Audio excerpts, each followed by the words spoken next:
नमस्कार मंडळी.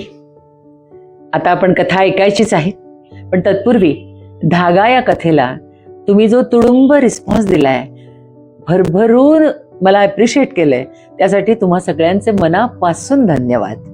आज जी आपण कथा ऐकायची आहे ना, तिचं नाव आहे तिसरं जग. लेखिका आहेत नीता गद्रे, अभिवाचन अर्थातच मी चेतना वैद्य. तिसरं जग. हजरत निजामुद्दीन एक्सप्रेस प्लॅटफॉर्मवर अगदी डॉट वेळेवर लागली होती. अनिता प्लॅटफॉर्मवरून चालत तिचा डबा शोधत होती, हातात मोजकच सामान, कारण ती दिल्लीच्या ऑफिसच्या कामासाठी आलेली ना, एका मीटिंगसाठी. गळ्यात अडकवायची एक सर्व समावेशक अशी पर्स, नेहमीच्या कपड्यांची बॅग, नवऱ्यासाठी मुलांसाठी घेतलेल्या गिफ्ट्स, खाऊ असलेली एक थैली, प्रवासात वाचायला घेतलेली पुस्तकं आणि लॅपटॉप, बस इतकंच सामान. ती ऑफिसच्या कामासाठी आलेली असल्यामुळे तिला निरोप द्यायला कुणीच आलेलं नव्हतं. त्यामुळे बरं वाटलं, हा अगदी आलात ते. पुन्हा या बरं का, काळजी घे ग, अगं तिकीट कुठं आहे तुझं? अशा काहीच भानगडी नव्हत्या. तिचं तिकीट आधीच काढलेलं होतं. खरं तर ती वैतागली होती थोडी. दिल्लीची ही मीटिंग अगदी अचानक ठरली होती. ऑफिसच्या आणि एजन्सीच्या गलथानपणामुळे तिला विमानाचं तिकीट मिळालं नव्हतं. फर्स्ट क्लास एसी आणि सेकंड एसीची वेटिंग लिस्ट शेवटपर्यंत क्लिअर झालीच नाही. त्यामुळे आज तिला सेकंड क्लासच्या साध्या डब्यातून प्रवास करावा लागणार होता. खूप पूर्वी सेकंड क्लासनंच प्रवास करायची बरं का ती. पण आत्ताची गोष्ट वेगळी होती ना. एका कॉर्पोरेट ऑफिसमध्ये मॅनेजरियल केडरमध्ये काम करणारी ती सेकंड क्लासनं ट्रेनचा प्रवास कसा काय करणार? बापरे. पण शेवटी काही झालं तरी कोणतीही सिच्युएशन यशस्वीपणे हाताळणारी ती एक कुशल ऑफिसर होती. हा प्रवासही तिला एन्जॉय करायचा होता आणि यातलं थ्रिलही. आणि मग ते थ्रिल तिच्या ज्युनियर्सना योग्य वेळी ती सांगणार आणि इम्प्रेस करणार, तिने ठरवूनच टाकलं. आता मस्तपैकी आपली सीट पकडून शांतपणे वाचायचं, झकासपैकी म्युझिक ऐकायचं, असं तिने ठरवलं. ऑफिसच्या कामानिमित्त तिला ना खूप प्रवास करावा लागायचा. ते तिला आवडायचंही, कारण प्रवासात एकांत मिळायचा ना. आवडती पुस्तकं तिला वाचता यायची, गाणी ऐकता यायची. हे सगळं विना व्यत्यय व्हायचं. मुख्य म्हणजे स्वतःचा स्वतःशीच छानसा संवाद व्हायचा. आपण एका कोपऱ्यात बसायचं आणि स्वतःच्या अस्तित्वाची कुणालाही दखल न देता इतरांचं निरीक्षण करत बसायला तिला जाम आवडायचं. हे म्हणजे माणूस वाचणंच आहे ना एक प्रकारे. चला, तिला डबा सापडला. आता ती डब्यात चढणार इतक्यात एक माणूस पटकन पुढे झाला. आइये मॅडम, असं म्हणून त्यानं तिचं सामान चपळाईनं डब्यात चढवून दिलं. तिच्या पुढे उजवा हात करत म्हणाला, इसे पकडिये, अंदर जाइये. तिनं नकळत त्याचा हात पकडला आणि डब्यात चढली. त्या मागच्या माणसानं तिचं सामान उचलत विचारलं, क्या है आपका सीट नंबर? मैं सामान रखवा देता हूं. तिला चढायला मदत करणं इथपर्यंत ठीक होतं. तिचं सामान जागेवर ठेवून द्यायची त्याला काहीच गरज नव्हती अजिबात. तो काही युनिफॉर्म मधला हमाल नव्हता. तिनं त्याला ठरवलंही नव्हतं. जरा आगाऊच वाटला तिला तो. ती म्हणाली, नो थँक्स, मैं अपना सामान खुद उठाऊंगी. तिनं बॅगा उचलल्या, स्वतःची सीट हुडकून काढली. तिथं ती सामान ठेवणार इतक्यात तो माणूस पुन्हा पुढे झाला. तिची बॅग त्यानं खालच्या सीटला रचली. इतर सामानही व्यवस्थित रचलं.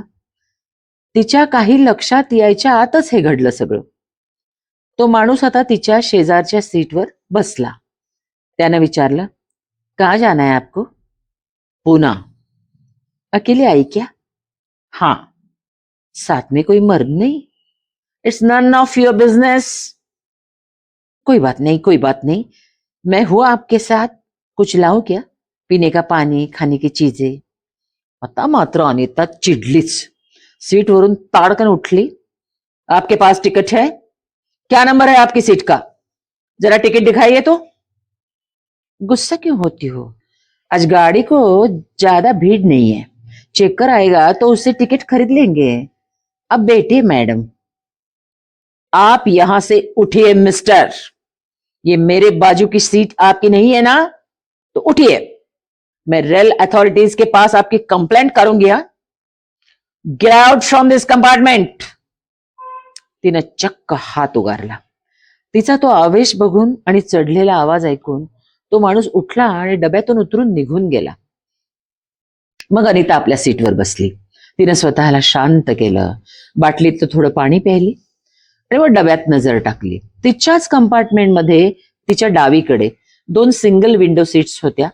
त्यातल्या एका सीटवर एक बाई बसली होती. तिनं अनिताकडे बघून मंद स्मित केलं. अनिताही हसली, म्हणाली, हकाल दिया साले को, इडियट. त्या स्त्रीनं पुन्हा मंद स्मित केलं आणि म्हणाली, आप में डेरिंग है इसलिए आपने हकाल दिया उसको. आम औरत डरपोक होती है, सब कुछ सह लेती है. अनितानं त्या बाईकडे बघितलं. ती बाई अनिताला आवडलीच.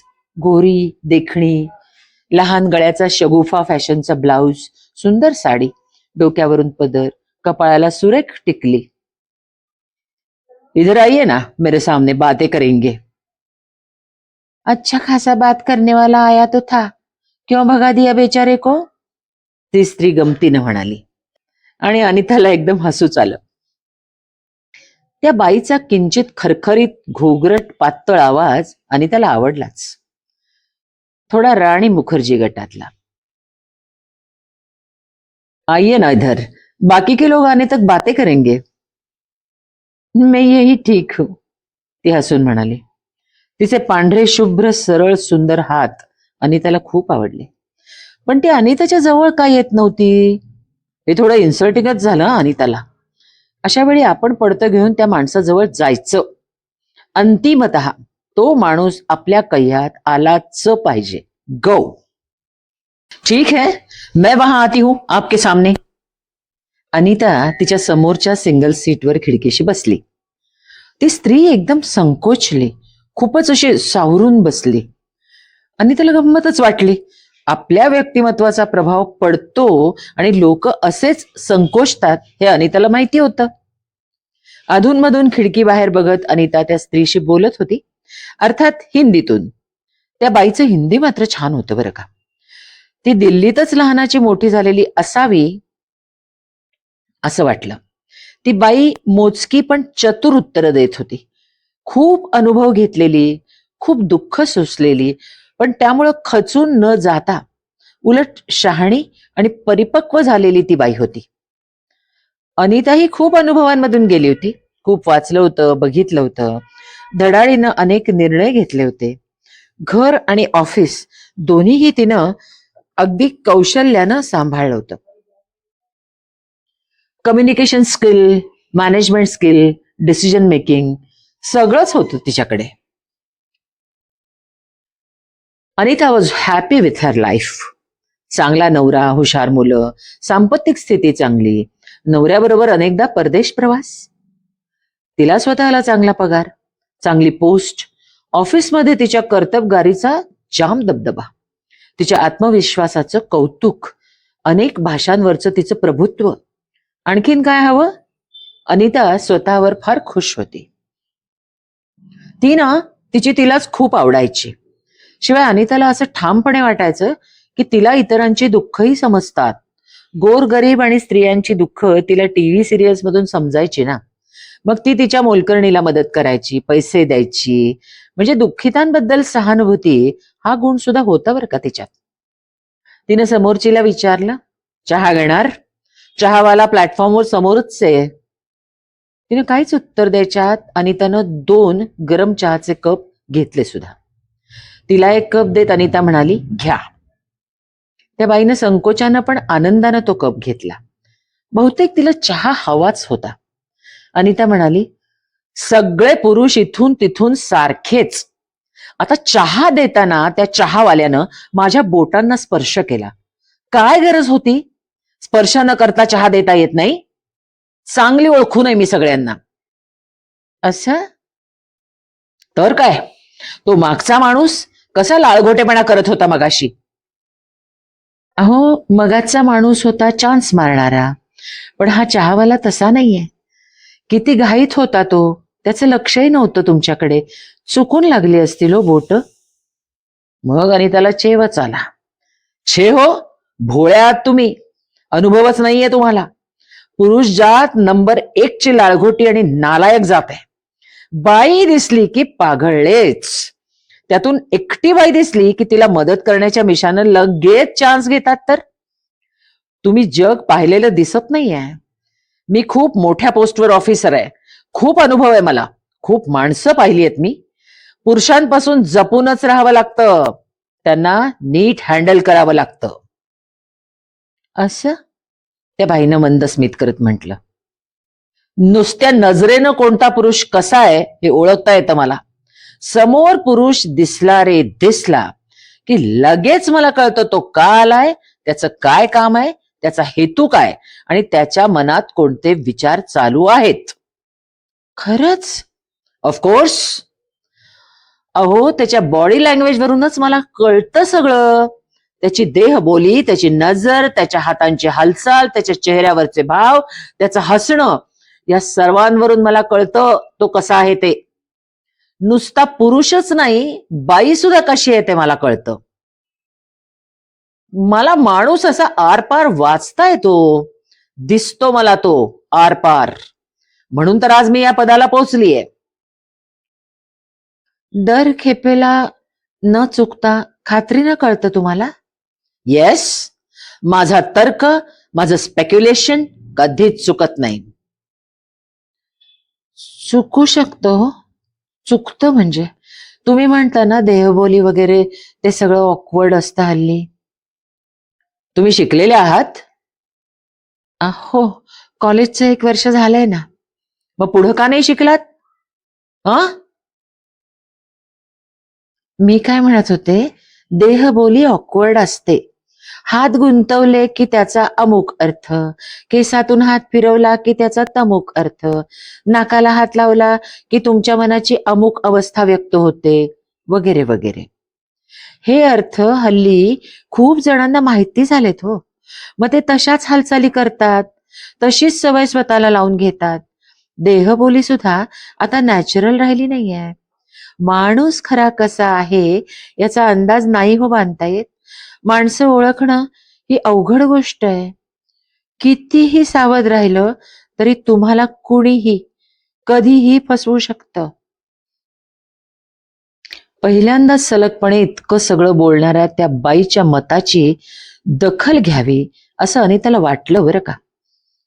मग तिला वाटलं की इतक्या अल्पशिक्षित बाईचं मत आपल्यासारखीनं स्वीकारायचं. ती म्हणाली पुढं, मॅडम, तुमच्यासारख्या बायकांचं आयुष्य सुखीच असतं हो. तुम्हालाच नव्हे तर प्रत्येक बाईला कळतं समोरचा पुरुष कसा आहे ते. पण ते तसं कळून काही उपयोग नसतो अहो. त्यात काही सुद्धा बदल होत नाही. उलट येणारं संकट आधीच कळतं आणि ताण वाढतो. संकटाला घाबरून भागत नाही, त्याला सामोरं तर जावंच लागतं ना. ते ओळखणं वगैरे काही खरं नाही हो मॅडम. अनिता म्हणाली. मॅडम, आता बघा हा, हे चहाचे रिकामे कप एरवी खिडकीतून फेकून दिले असते मी, कोणत्याही नॉर्मल भारतीय माणसासारखे. पण आता तुमच्यावर इम्प्रेशन मारण्यासाठी मी ते डस्टबिन मध्ये टाकून येते. हा, आता मला सांगा बरं, कुठली मी खरी, कप बाहेर फेकणारी की डस्टबिन मध्ये टाकणारी? कसं कळणार तुम्हाला? अनिताला कबूल करावंच लागलं की ती बाई कमी शिकलेली असली तरी हुशार आहे. ती बाई उठली. चांगलीच उंच होती बरं का ती. तिचं चालणं तिच्या छानशा उंचीला अगदी शोभून दिसत होतं. आता गाडी सुटायची वेळ झाली. कंपार्टमेंट भरलं. अनिता उठली, स्वतःच्या सीटवर जाऊन बसली. तिच्या समोरच्या बाकावरच्या सीट्स रिकाम्याच होत्या, कारण त्यातले पॅसेंजर्स जे होते ते आतापासूनच वरच्या बर्थवर जाऊन झोपून गेले होते. अनिता आता गाणी ऐकणार होती मस्तपैकी. तिने आयपॉड काढला, हिअरिंग्स प्लग कानात घातले आणि डोळे मिटून छान गाणी ऐकायला लागली. गाडी हल्ली. एका लयीत एका रिदम मध्ये गाडीनं मस्त वेग घेतला. रेलगाडी रेलगाडी झुक झुक झुक झुक झुक झुक. अनिता मजेत होती. अचानक काय झालं, तिला गोंगाट ऐकू आला. ए चल की रे. तिच्या कानात प्लग्स होते तरी सुद्धा आयपॉड मधून ए चल उधर बैठते चल, आयपॉड मधून ऐकू येणाऱ्या गाण्याच्या ध्वनी पातळीला भेदून छेदून गेला ना तो गोंगाट. तिनं त्रासून डोळे उघडले. तिला दिसलं तृतीय पंथीयांचा एक घोळकाच गाडीत शिरत होता. तया बाले प्यार का दुश्मन हाय हाय, तेरे जान का दुश्मन हाय हाय, चल रे बाबा चल बैठते उधर चल. त्यांच्या त्या टिपिकल आवाजात ते बोलत होते, गात होते, टाळ्या वाजवत होते. ती त्रासलीच. हा घोळका आता तिच्याकडे येणार हे उघड होतं. तिच्या सीटवरचे पॅसेंजर्स पलीकडे पळाले होते. आपण काय करावं आता? दुसऱ्या कंपार्टमेंट मध्ये जावं का संडासात लपावं सरळ? एखादं स्टेशन येऊन गाडी थांबेल तेव्हा खाली उतरावं का साखळी खेचावी सरळ? कुणाला मदतीला बोलवावं बरं? ते वर झोपलेल्यांना की की ह्या लोकांकडे सरळ दुर्लक्षच करावं? मागतील ती भीक देऊन टाकून पिच्छा सोडवून घ्यावा सरळ? किंचाळावा का, नाही तर ओरडावं का, नाही तर गाडीतून उडी मारायची का सरळ? आपण एकट्याच आहोत. ते अनिताच्या जवळ आले. अनिता खिडकीतून बाहेर बघायला लागली. क्यों रे क्या देखते, अरे जरा हमारी तरफ देख लिया, अरे बाहर क्या है रे, अंदर तो है सब, दिखाओ क्या, नाम क्या है मैडम तुम्हारा?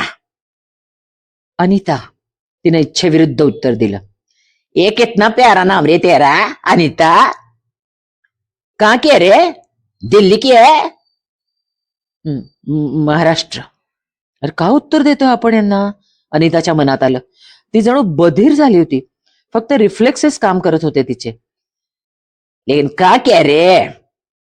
मुंबई. अरे सुन, ये गाड़ी मुंबई जाती नहीं कि रे, फंस गए रे फंस गए, अब क्या करेंगे, चल चल हमारे साथ चल, हमारे साथ चल. अनिता म्हणाली, गाडी मुंबई जाती नहीं मालूम है हमको. त्यातला एक जण अनिताच्या शेजारीच येऊन बसला. अनिताचा हात हातात घेऊन त्यानं तो स्वतःच्या पॅडिंगवाल्या छातीजवळ नेला. विकृत हसत म्हणाला, कैसी आहे रे मेरे फ्रंट साइड. एका भीतीची लहर अनिताच्या शरीरातून सळसळत गेली. तिचे हातपाय थरथरायला लागले, जीभ आतून खेचली जायला लागली, ओठ कोरडे पडायला लागले, सगळं शरीर थंड पडायला लागलं. इतकी पराकोटीची भीती ती आयुष्यात पहिल्यांदाच अनुभवत होती. आता काय करतील हे हिजडे? भीतीच्या परमोच्च बिंदूपाशी माणूस एकतर लुळा तरी पडतो किंवा अचानक सर्व शक्तीनिशी प्रतिकार तरी करतो. अनिताला प्रतिकार करण्याचं बळ आलं. विचारशक्ती प्रखर झाली. कॉर्पोरेट सेक्टरमध्ये काम करणारी स्त्री आहे मी. मॅनेजमेंटचा कोर्स केलेला आहे. एक स्त्री म्हणून संपूर्ण करिअरमध्ये कधीच दुय्यम दर्जा न पत्करलेली बाई आहे मी. अनेकदा सिद्ध केलंय मी स्वतःला. कर्तबगार, बुद्धिमान, कंपनीतली अनेक आर्थिक संकट हाताळली आहेत आणि मी का घाबरतीये? आता चल, हे संकट नीट मॅनेज कर, चल क्विक. तिनं मन शांत केलं. धडधडणारं हृदय थोपवलं. संकटातून बाहेर पडण्यासाठी पहिली पायरी म्हणजे संकट नीट समजावून घेणं. संकटाची ताकद, त्याचं उपद्रव मूल्य, आपली क्षमता, आपली प्रतिकार शक्ती याचा अंदाज घेणं. त्यानुसार व्यूहनीती आखणं. चल चल पटपट विचार कर, झटपट निर्णय घे, ती स्वतःलाच म्हणाली. आणि तिचा निर्णय झाला. ती स्थिर झाली. तिनं त्या चौघींच्याही थेट नजरेला नजर भिडवली आणि चेहऱ्यावर हसू आणत म्हणाली, बैठो तो, कुछ बातें करते हैं. कैसी बात रे? मैंने तो मेरा नाम बताया, आप अपना नाम नहीं बताएंगे? ये सोनम, ये रक्साना, ये झलम, ये रेखा. वाह, अच्छे नाम है. सुनो, मेरे पास चिवड़ा और केक्स है, चलो खाते हैं. तिने आपली थैली उघडली. त्यांच्यासमोर खाद्यपदार्थ ठेवले. पाण्याची बाटली पुढे केली. त्या सगळ्या अक्षरशः तुटून पडल्या त्याच्यावर. अनितानं विचारलं, जीनत और लक्ष्मी को जानते हैं क्या? कौन जीनत रे? वो मेरी पहचान वाली है, अनिता म्हणाली. हमको मालूम नाही. अनिताला तरी जीनत कुठे माहिती होती? त्यांच्यातल्या रेखानं त्या दोघी तिला माहिती असल्याचं भासवत म्हटलं. वो गौरी और टॉल है वो क्या रे? हाँ हाँ वही वही, अनिता ने कबूली दिली आणि पुढे म्हणाली, वो मेरी दोस्त है. उन्होंने क्या किया मालूम? क्या किया रे? भीख मांगना छोड़ दिया. फिर अब लक्ष्मी लोकल में बैंगल्स, झुमके, हेयर पिन्स बेचती है. ये मेरे हाथ की चूड़ियां है ना, उसी से ली है मैंने. देखो तो. अनितानं आपल्या हातातल्या बांगड्या काढून त्यांच्या हातात देत म्हटलं. और जीनत रे, वो क्या करते है? रुखसाना ने विचारलं. वो एक बंगले में गार्डनिंग करती है और एक शबनम करके मेरी पहचान वाली है, वो नौटंकी में हारमोनियम बजाती है. तुम सब भी कुछ काम वाम करो. मुझे मालूम है इस तरह भीख मांगना आपको भी अच्छा नहीं लगता होगा. हाँ रे, सचमुच अच्छा नहीं लगता है, सोनम म्हणाली. लेकिन क्या करे, काम तो मिलता ही नहीं, कोई हमको काम देता ही नहीं. महारोगी को काम मिलेगा, जेल से छूटे कैदी को काम मिलेगा, योनि रोग को भी काम मिलेगा. हिजड़े को कौन काम देता है? कोई धंधा शुरू करेंगे तो पहले कुछ पैसा डालना पड़ेगा मैडम, वो कहां से लाएंगे? सब हंसते हैं, हमारा सब मजाक उड़ाते हैं, कभी कभी पिटाई भी करते हैं. घर वाले भी मजाक उड़ाते हैं हमारा. खाने को भी ठीक तरह से नहीं देते तो घर से अकल देते हमको. माँ बाप पहचानने से इनकार कर देते हैं, तो बाकी की दुनिया क्यों पहचानेगी मैडम? सभी मजाक उड़ाते. छक्का बोलते हैं हमको, छक्का छक्का. 10-4 बोलते हैं हमको. अरे भीख भी नहीं देते. हम में किसी का अपना घर भी नहीं. हम एक ही साथ रहते मैडम, रेलवे स्टेशन पर, कभी ब्रिज के नीचे, कभी फुटपाथ पर सोते हम. हमारा एक शेड भी है मैडम, दादा भाई है. जो भीख मिलती है उसमें साले का हिस्सा होता है, वही हमको आसरा देता है, प्रोटेक्शन देता है, तो उसको तो उसका हिस्सा देना ही पड़ेगा ना. कभी कभी सेठ के गुंडों की भी मार पड़ती है हमको. ये देखो देखो ये देखो. सोनमनं पदर दूर करून तिची मान आणि पाठ दाखवली. बड़ी बेरहमी सी पीठ है मैडम, सबका कोई ना कोई है, हमारा कोई नहीं होता. बुरे काम करवाते हमसे, स्मगलिंग, किडनैपिंग, ड्रग ट्रैफिकिंग, चोरी, सारी गुनेगारी हम लोगों में है. भगवान ने हमको इस जन्म में तो सजा दी है मैडम, लेकिन क्या अगले जन्म में भी फिर से इसको कर्मों की सजा मिलेंगी क्या हमको? सोनम रडायला लागली. अनितानं तिचा हात हातात घेतला, तिला जवळ बसवून घेतलं. तिच्या राठ चेहऱ्यावरून, खरखरीत पाठीवरून आणि रुख्या सुख्या केसांवरून अनिता हात फिरवत राहिली. ती स्त्री नाहीये हे माहिती असूनही तिला जवळ घेऊन तिचे अश्रू पुसताना अनिताला कसलाच संकोच नाही वाटला. सगळं रडू ओसरल्यावर सोनम थांबली, हलकेच उठली. तिनं सगळ्यांना खूण केली. त्या सगळ्या उठल्या आणि अनिताच्या इथून हळूहळू निघून गेल्या. अनितानं झेलमच्या हातात 500च्या 2 नोटा ठेवल्या आणि म्हणाली, ये भीख नहीं है, तोहफा है मेरी तरफ से, ले लो. और सुनो, ये पैसा सेठ को मत देना. सगळ्या किंचित हसल्या. ताण हलका झाला होता ना. त्या गेल्या आणि अनिता विचारात पडली. अनिताला आठवली ती माणसं.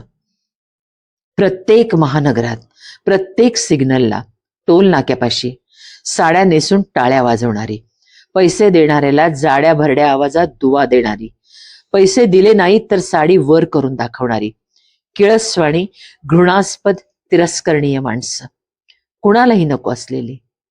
या जगात ती नसतील तर बरं होईल असं वाटायला लावणारी. पण बाई आणि पुरुष यांच्याच या जगात स्वतःसाठी जागा शोधणारी, स्वतःचं वेगळं जग वसवणारी, बहिष्कृत. या सगळ्या जगाला व्यापून वर दशांगुळ उरणारं एवढं मोठं दुःख आणि वेदना दाबून ठेवलेल्या असतात त्यांनी मनात.